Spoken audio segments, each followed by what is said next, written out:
Thank you for joining us. I'm going solo again today. I'm going to talk about another deer geeky topic. Ian Sanchez, my crack producer here, is going to help me with this. But I'm going to go through a topic that is geeky. And what I want you to do is just, I've been talking about this topic for 30 years with the best deer researchers in America. And most notably, John Ozoga from Michigan. John Ozoga worked for the Michigan DNR for his entire career. He retired. He's been our research editor ever since 1994. And this is something that I think gets passed up these days. I don't know why that people don't talk about it, but I'm going to kind of back my way in here, Ian.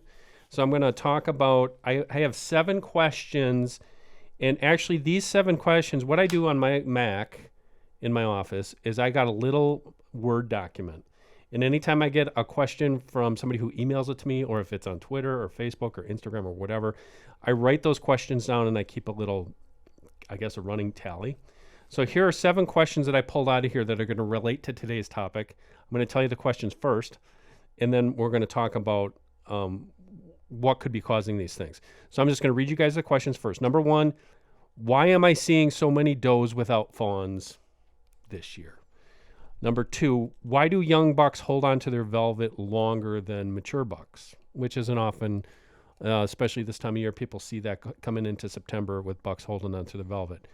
Number 3, why am I seeing more doe fawns than usual? It seems like I'm seeing more doe fawns this year. This could be any time, this could have been 3 years ago. Somebody asked me this question, but why am I seeing more doe fawns and not enough buck fawns, or not as many buck fawns? Number 4, why do bucks disperse longer distances in my area? Or why does it seem that bucks disperse longer distances in my area? Why am I not seeing as many rubs and scrapes this year? Or the question I've often heard was, why does it this year seem like rubs and scrapes appeared later than usual? That's a common question. 2 more. Why does the rut seem to be later this year than normal? Now, we do get into the rut predictions with that and some reasons for that. And Charlie explained a lot of this during his career as to some of the factors. But that's when I see a lot. Why is the rut late this year? Or it seemed like the rut didn't even take place. Or it seemed like the rut was, non-existent, blah, blah, blah, blah, blah. Getting into that. Last question. Why are there so many small spikes all of a sudden? I hear that a lot from northern hunters, especially in the northern tiers of, say, Minnesota, Wisconsin, Michigan, Pennsylvania, New York, the northern tier. But also in the south, you hear it a lot of times where it's like, why, number 1, why am I seeing so many spikes? And number 2, why are the spikes so small? And there are reasons for that, but... So now I'm going to almost reveal the topic. I'm going to ask you a question, Ian. All right, let's go. Now this is going to seem odd, so bear with me, guys. Ian, right? What makes you feel stressed out in life in general? Particular situations.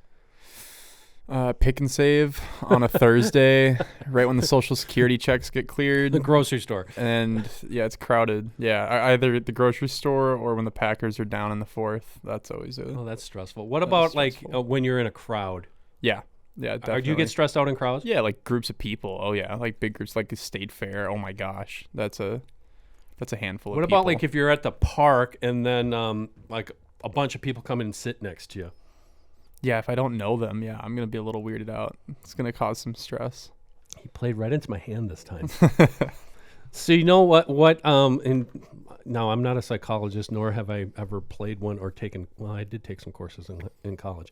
A psychology term for that is social stress. There you go. For humans, in deer, we've written about it a lot in the magazine, in DDH, to the point where I just assume people know what we're talking about when we talk about social stress in deer. But it is a very real thing. John Ozoga and Lou Verm, who was John's cohort there in Michigan DNR for 30 years. They were the preeminent researchers on this in white-tailed deer. Social stress. So all those questions I just read you guys, now it's not 100%. And that's what I want you to take away from this podcast is that it's not because just of social stress that these things happen. I'm going to get into a whole slew of things for you. But there is an overriding belief among researchers, and do not dismiss researchers because this is peer-reviewed scientific research. It's not some guys sitting in lab coats coming up with ideas. They actually studied white-tailed deer for decades. And the social stress in a whitetail herd, which also is applicable to other mammals, is a very real thing, and it's a thing that affects all of those things. So let's go through. I got my notes. I have to have notes for this.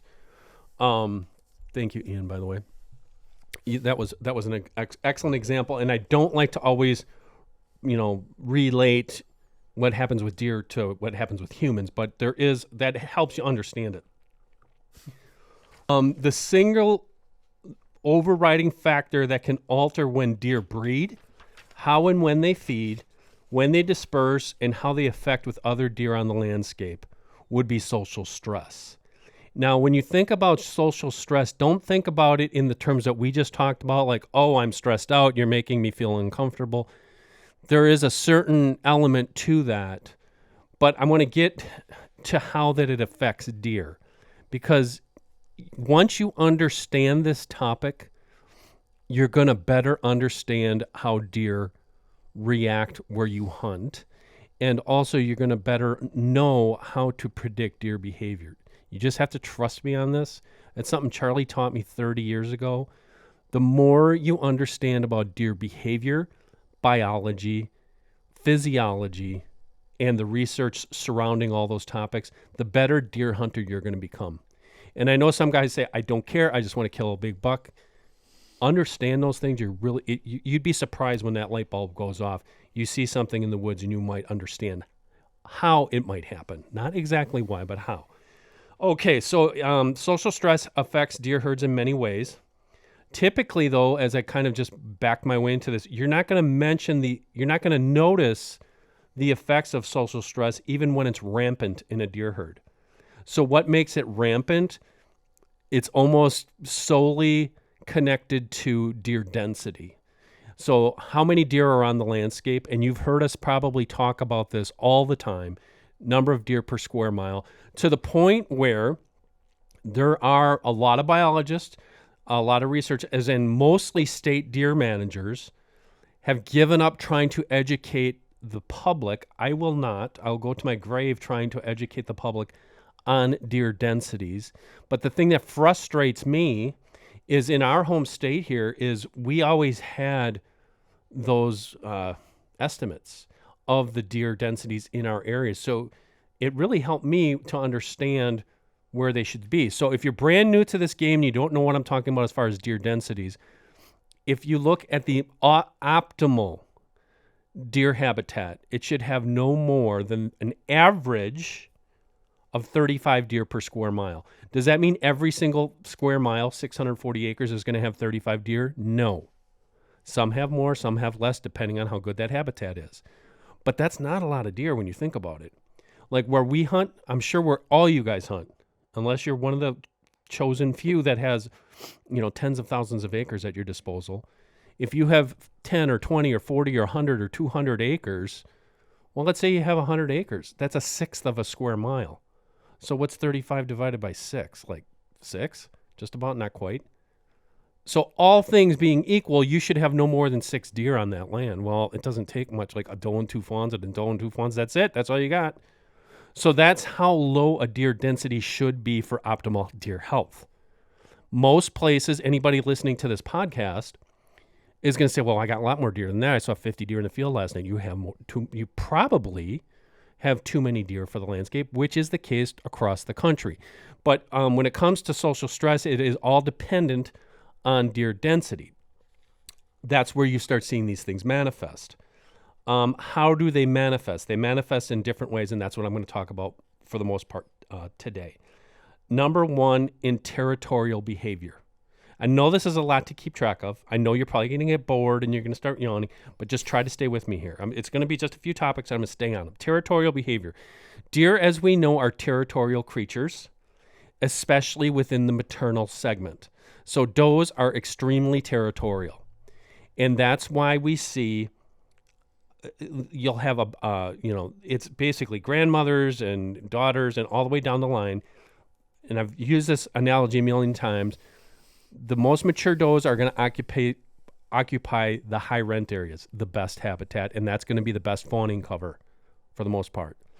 The stuff with really good cover. And on down the line to the point where you get to the yearling does, which are the first dispersers for the female group, they get the low rent and they get the crappy spots, like the spot you hunt out here, Ian, but next to the office. I'm going to set my watch that the first deer you're killing this year is going to be a yearling doe that's going to come in by herself into this food plot because she has to live in this very sparsely wooded river corridor next to our office, which is fine, but it helps you understand that as far as the landscape goes, you can actually really predict how good your habitat is based off of age structure of females. So if you have, I don't want to even say a preponderance, if you have a couple yearling does that are making up home there, guess where the big mamas are? They coming out to those food plots? Yes, they are, but they're probably, their core area is normally 20 or 30 or 40 acres somewhere else, and it's going to be the better cover. So territorial behavior is number one. And when you get that population to a high, so let's just say some areas of the country have 100 deer per square mile. When it's that high, the crowding of that deer herd on the landscape doesn't necessarily change the physiology or lead to population crashes, which most people would think. They would think as that population gets higher, the deer are going to be, emaciated and they're not going to have enough to eat. That's not the case. The studies that they showed here is even when deer were supplementally fed, they were given all the food they could eat. When that population hit, just say 75 to 100 deer per square mile, the effects of social stress kick in, and the effects of that social stress is what's leading to the fracturing. And I don't want to say the demise of the deer herd, but it changes things, and it changes what we see out in the woods, which we might not necessarily notice. But the biggest thing is when that population gets to a certain level, the reproductive performance is affected more than anything else. And that is going to be, I think, fourth on my list, but wait till you hear that, because that's something that you're never going to be able to guess. Because we try to think about it in our own rational ways, and it doesn't work that way. So territorial behavior, number one thing that is affected by social stress. And what happens with territorial behavior, it becomes more pronounced. Does become more territorial over fawning areas, which means the lower class deer get the poor fawning areas. And when I talked about leading to a reduction in reproduction, so the younger deer, the 1.5-year-old deer, and then the 2.5-year-old deer are going to obtain poor fawning areas. They're going to have imprinting failure of their fawns. So what happens with a fawn is it imprints on its mother. But this is nature's way of saying there's 100 deer per square mile. This yearling doe is feeling the effects of social stress. She might abandon that fawn. She might not come back to check on that fawn enough like she would under a normal situation. That fawn doesn't imprint on that doe, which means, it doesn't take to the mother right away, and then it dies. And it leads to abandonment. What they found is the higher the deer density gets. So if you look let's look at a normal deer population where you have a low deer density, less than 35, a nice mix of bucks and does. It's usually 50-50 anyways. You're going to have a natural loss between 6 and 8% of fawns. That could be through predation. It could be through abandonment. It could be whatever, malnourishment, whatever. 6 to 8% of fawns are going to die. When you get a socially stressed herd, I'm going to give you a quiz on this, pop quiz. So when we get to a socially stressed herd, let's say 100 deer per square mile. Now, I just told you an average loss rate is 6 to 8% of all fawns. What would you think the loss rate would be for yearling does having their first fawns On that size property? on a socially stressed property? Like out of 100, just like 100 deer per square mile. I'm saying, so the population is is way over peak. right. And I'm telling you, like when the population is at a normal level, the loss rate is going to be 6 to 8%. But what happens when you get that that population really stressed? I want to say that percentage definitely goes up I'm sure. Probably like 10 to 15% somewhere. 65%. Holy cow. That is a lot higher than I thought. For yearling does. That's just for yearling does. For yearling does. So like at the lower levels, across the board, your loss is 68%. You get a socially stressed herd. The yearling does are basically either abandoning, aborting, losing 65, 2/3 of their fawns. Yeah. But the older does have increased. Their fawning rates has increased. So does it completely balance itself out? No.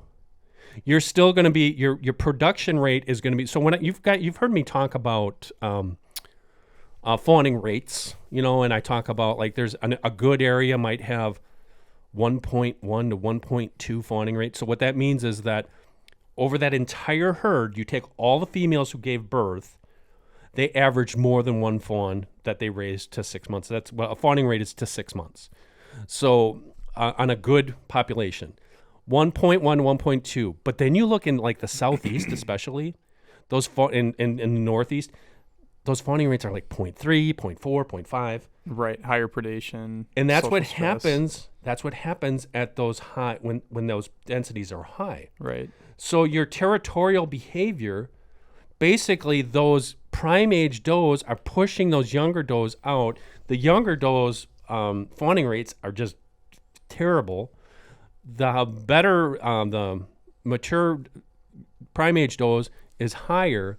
But what this happens with social stress is that your population actually starts decreasing due to nature. This is God's way of saying there's too many deer out here, something's got. But this is just one point. This is why I know this is geeky, but I find this absolutely fascinating. So that's point one. Literally thins out the herd. Literally thins out the herd, not to the point where you're going to see it, but where you might see it in this situation is, okay, so we know that, let's say we know that, the density around here is probably pretty high, okay? We're not going to, most of you guys watching this and gals aren't going to know what your deer density is. You can probably get a guess, especially if you live in a good state that does these things still. You can probably have a guess. But, and I'm saying, don't take this for gold, but you might live in an area where you're like, I see a lot of single yearling does and they don't have fawns. Or, in bad cases, 2.5-year-old does. So people often will say, well, the rut didn't happen last year. It happened. But, it could have been 70% of those does lost their fawns. Yeah. And that age structure might be skewed. So that's something to keep in mind. So there's no black and white.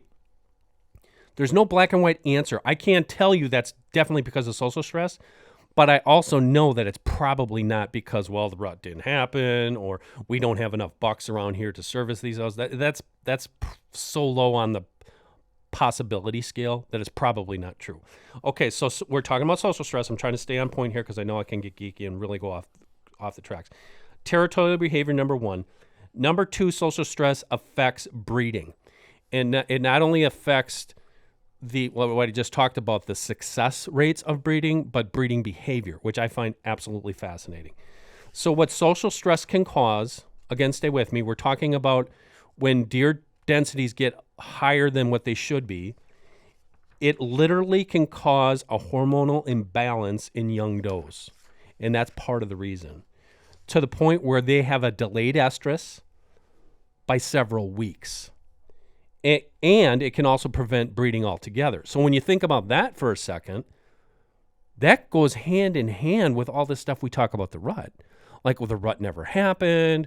I saw these does breeding in December, or, these does didn't even have fawns.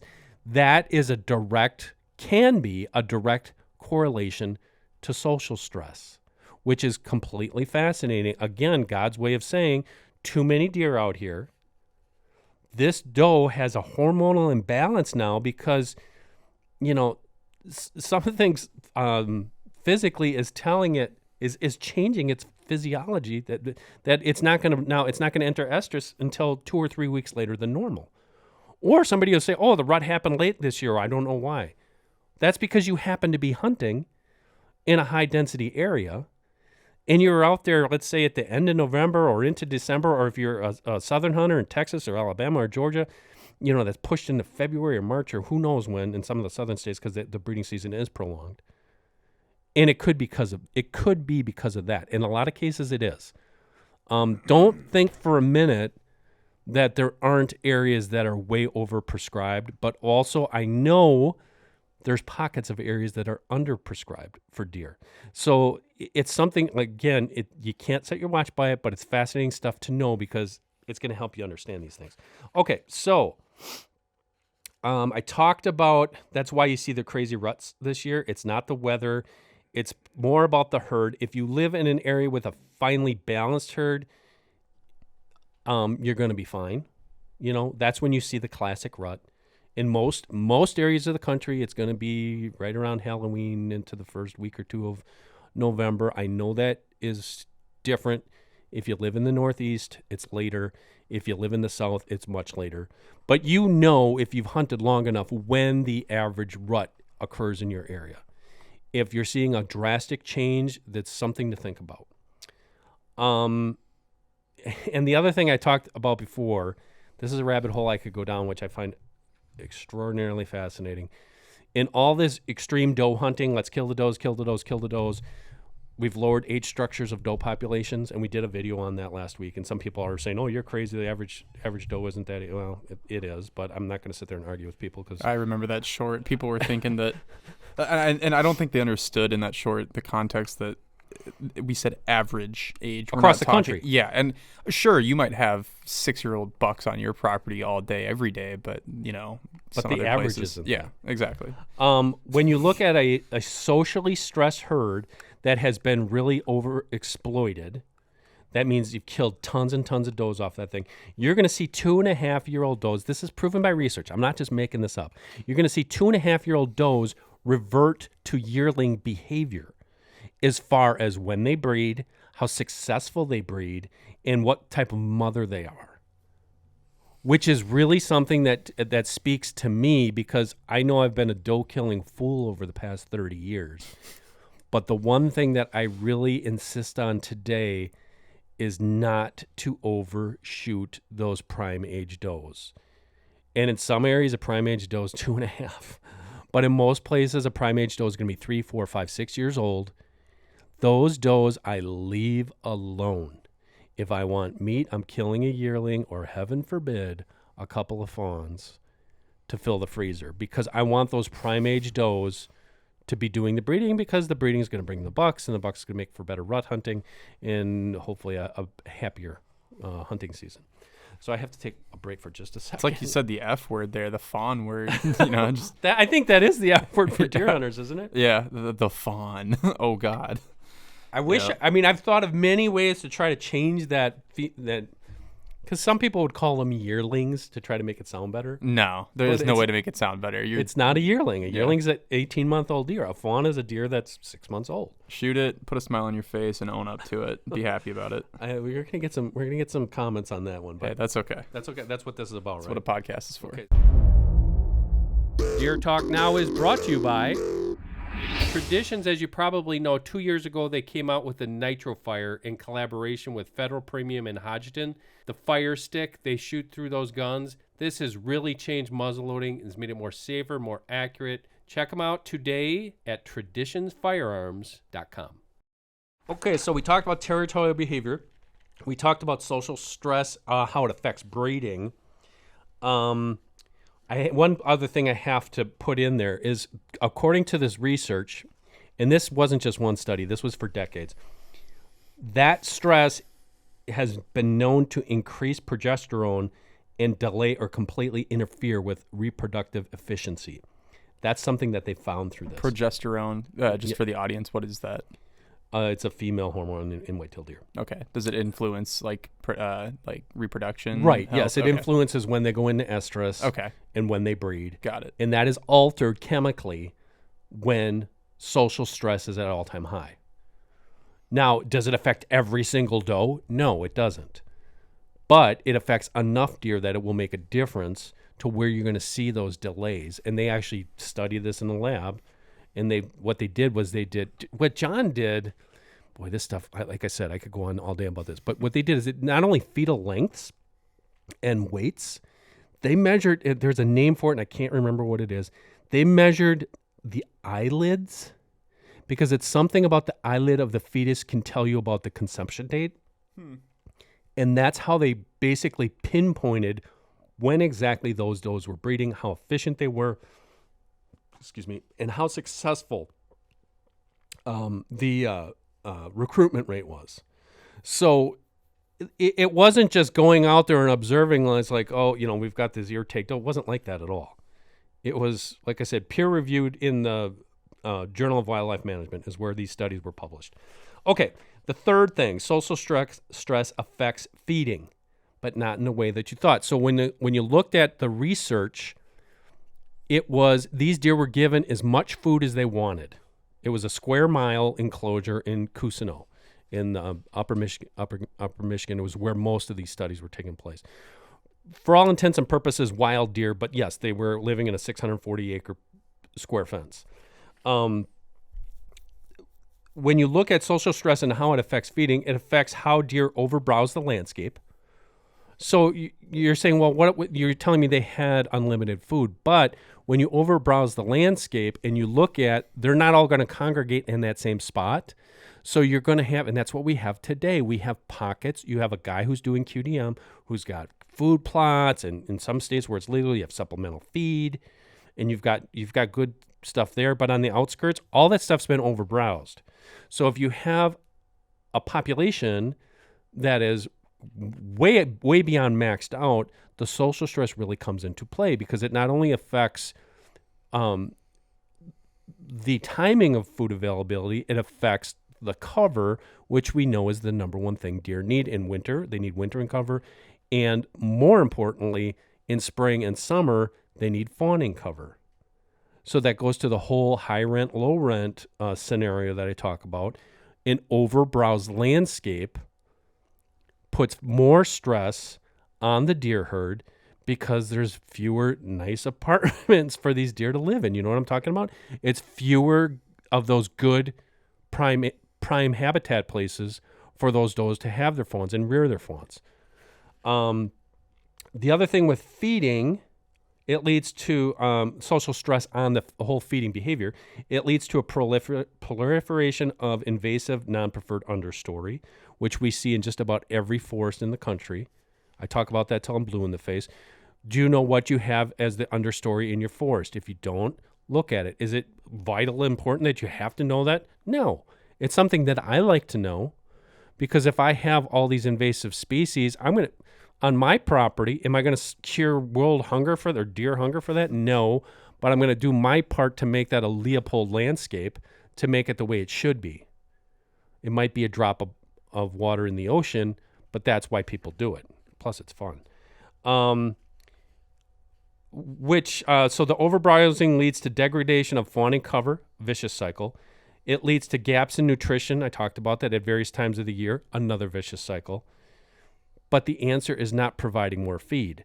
The answer is keeping the deer population in check and making sure that we do that. Harvest equally across ages when you can, and sexes, bucks and does. We do that as well. But don't overshoot one or the other. A lot of guys think, I have all these doe tags, I'm going to fill them out. Don't do that. Have a plan. Every little bit's going to help you in your, if that's your sole purpose, is to increase your hunting prospects. Let me see how I'm doing here. I'm doing fine. Breakdown of feeding structure is especially evident in southern deer herds. It's seen in the South when there's a shortage of bucks. And how many times do you see this? And I know the South has done a really good job of reversing some of these trends, but some states had, I can shoot a buck a day, and guys tried to. So you had an exploitation of bucks, which led to, and a lot of people were refusing to shoot does. So you have does recycling and are late for breeding. So in some of these situations, it's not just reduced to the south, but in some of these cases, what you're going to have, when I talk about a breakdown in feeding structure, you're going to have maybe limited resources. You're going to have lower than probably optimal buck numbers, higher than optimal doe numbers.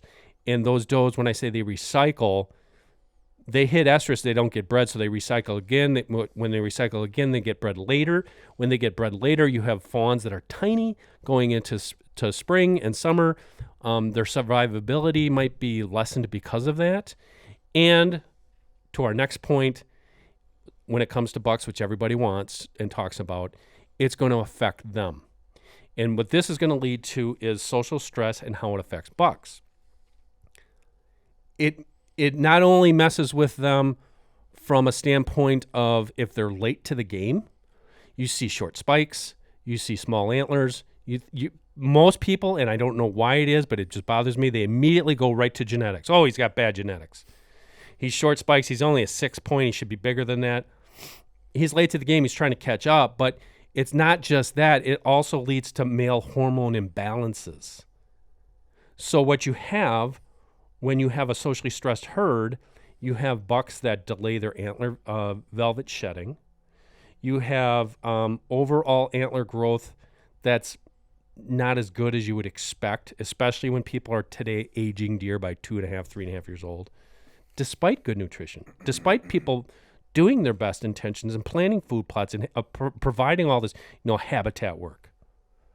It all goes hand in hand. The short spike phenomenon in yearlings, I've noticed, is most prevalent in northern deer herds, far northern deer herds, and some southern deer herds. That can be a direct correlation from social stress.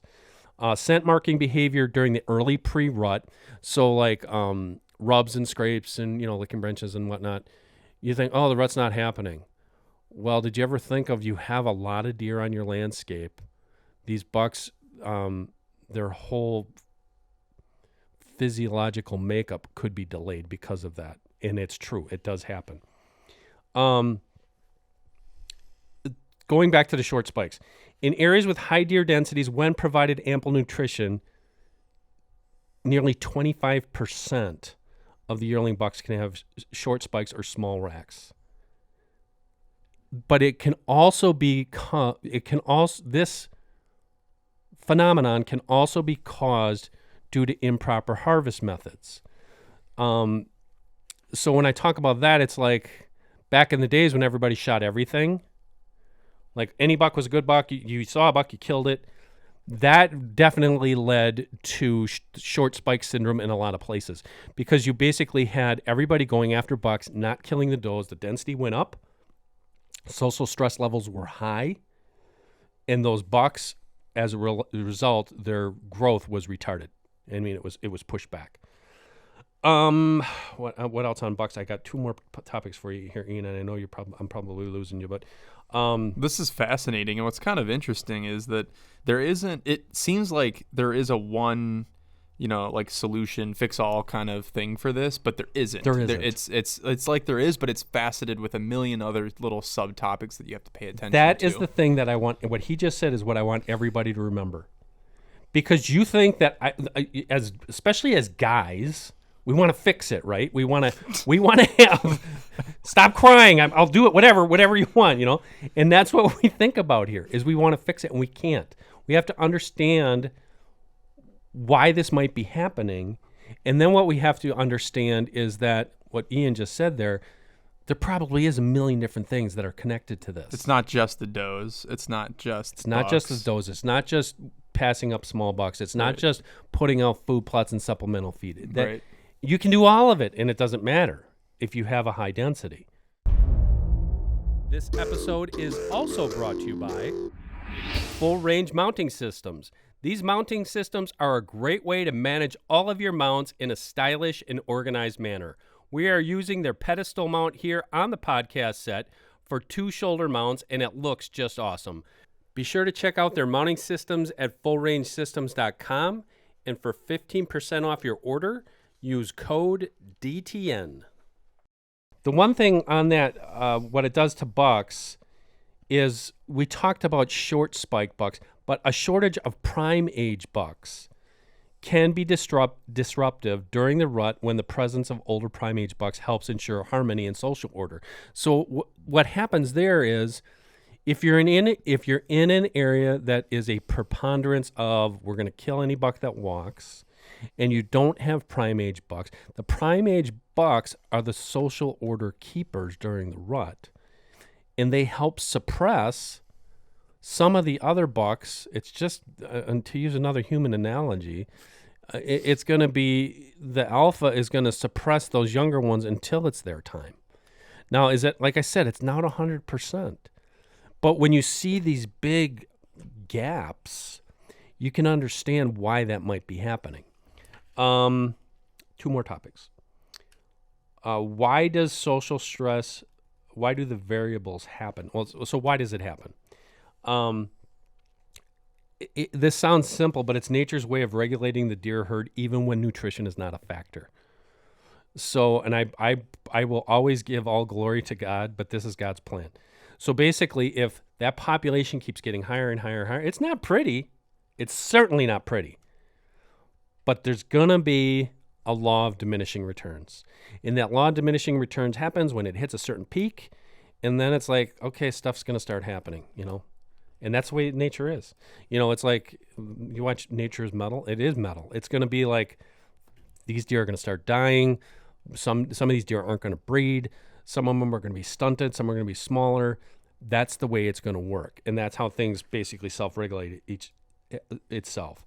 But the biggest thing that I find fascinating, and I know this is a fancy research term, it's called behavioral plasticity in whitetails. So basically, those various things happen for a reason.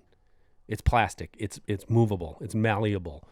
It's not cut and dried like, well, the deer herd is stressed, so I'm going to give them more food. Or these fawns are not surviving, basically past 3 months, so I'm going to make better cover. Or these deer aren't surviving the winter, so I'm going to provide better winter cover. It's not that easy.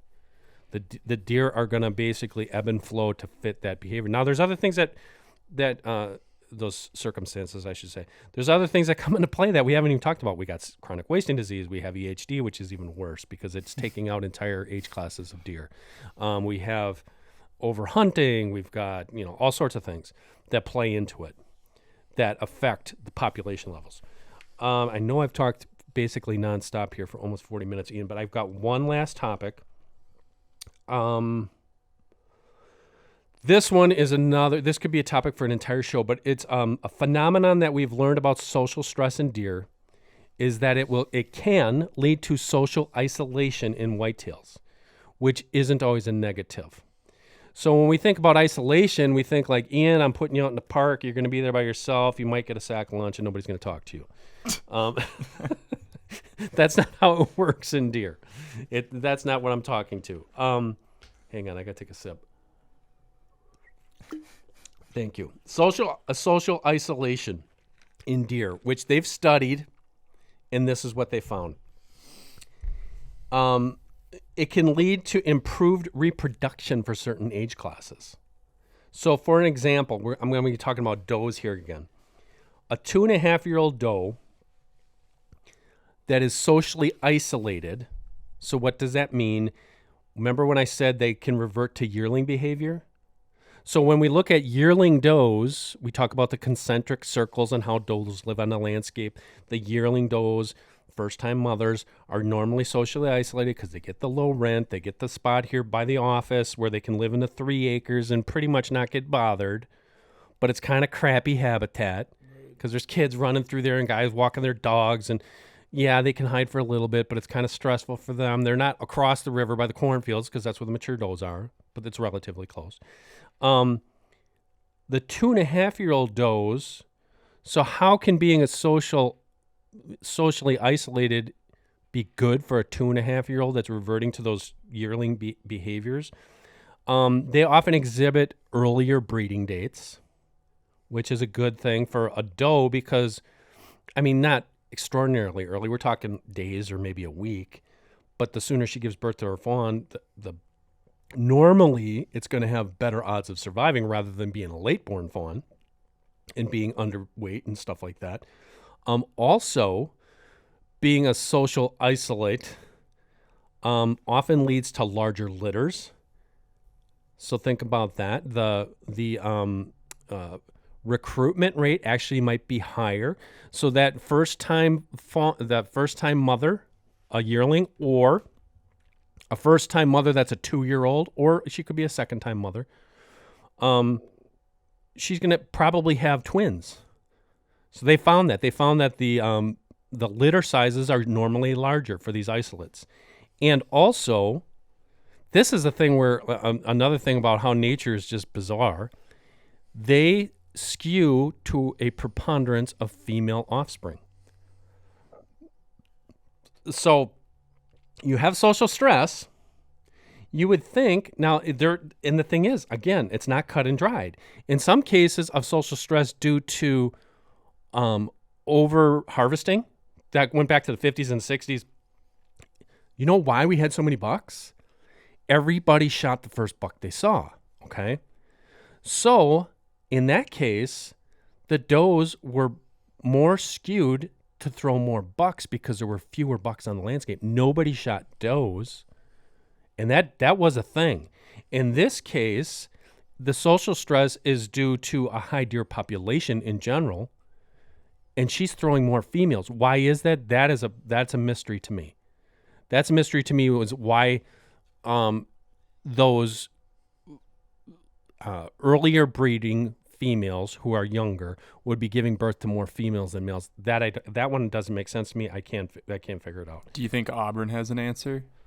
I'm going to ask Dr. Ditchkoff because he has studied this stuff. Yeah. He has studied this not as extensively as John has. John basically spent most of his 30 plus, almost 35 years as a wildlife researcher studying this stuff. Yeah. And as John would always say, because John is the consummate wildlife researcher, more research is needed. That's what John would always say. Right. And he would never be as definitive as I am on these things. He would always say, no, more research. He's very, and that's a mark of a true pro. Because John was like, I'm just throwing this information out. I'm a scientist. Here's the information. But he was good enough to dumb it down so someone like I could understand it. Right. And any deer and deer hunting reader who's read his stuff, I always say you've got to basically, that's why I can't throw his magazines away. I got to read this thing 3 or 4 times to understand what he's talking about. Yeah. And on something like this, it makes perfect sense. Yeah. As far as like, okay, I understand how that can happen. I don't understand why. Yeah. But I can understand how that can happen. Plus, your property's different, so the reader is going to be trying to apply that to their own situation. And that's the point. You're going to try to, and you might say, well, that doesn't apply to me. It might not. Yeah. It might not. You might not have an overprescribed herd. Okay, last 2 points. Well, I did talk about that. In other cases, exploitation has led to an increase in male offspring, and we've seen that in, again, a lot of northern areas. And the final point there is social isolation can lead to social stress that increases the pressure for deer to disperse. That makes sense. I put 15 people in your house when you're 18, and you're like, yeah, screw this. I'm out of here. I'm out of here. I can't live like this anymore, Mom. I got to get out. Ma, Ma, take care of it. You leave, but then you not only leave. Sorry, that was a Family Guy reference for you guys. Higher dispersal rates and farther dispersal distances. So basically, population's high. I got to get out. I got to find my own place. I'm not just moving to, Appleton. I'm going to Tulsa because I can't take this place anymore. Kind of similar to deer in the fact that when that population gets high, the dispersal rate's going to be higher and faster and farther. Not 100%, but there is a definite correlation between faster and farther dispersal distances for bucks and does Does obviously not as marked because they are more social creatures with other females, but all due to increased social stress. So I think I've talked long enough. Do you have any follow-up questions that I need to address? I think you covered it all. I'm looking at it here. You knocked out pretty much every topic. I mean, we could talk about this for hours, though. I mean, And each topic could be a podcast. And I could make your brain even to more mush. And if anybody's still listening, thank you for bearing with us here. Thank you. For making it all the way through. Okay, so if you have nothing else, I'm going to make sure you give me the nod there. No more questions from you. Good to go. Appreciate it. I want to thank you all for joining us for the Deer Talk Now podcast. Again, you can listen to all of these wherever podcasts are dropped, or you can watch them on YouTube, Facebook, Instagram, and anywhere else you find deer and deer hunting. Again, I am Daniel Schmidt. Until next time, thank you for joining us. We drop these podcasts, Deer Talk Now podcasts, every Thursday. So we'll catch you next week for a brand new episode. Deer Talk Now is brought to you by 10-Point Crossbow Technologies. Whether I'm in a tree stand, ground blind, or spot and stalk hunting, I know the Nitro 505 is up to any challenge. Check one out at a dealer near you or log on to 10pointcrossbows.com for more information.